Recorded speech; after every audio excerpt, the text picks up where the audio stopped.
Stand by day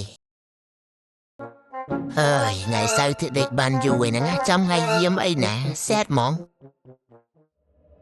Office ស្ងាត់ទៀតអត់មានអ្នកមកយាមនៅ Office តែឯងចឹងដូចមិនទេនេះហើយការងារក៏ច្រើនទៀត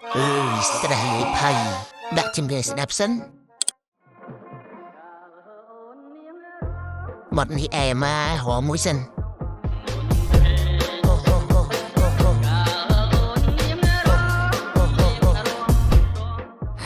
ខានហមយូរហត់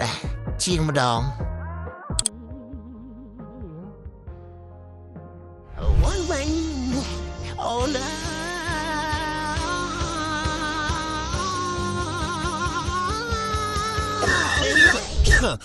អូយជាងខ្លាំងពេកឈឺកោនៅបាត់ហមវិញបាត់ពីដើមអែម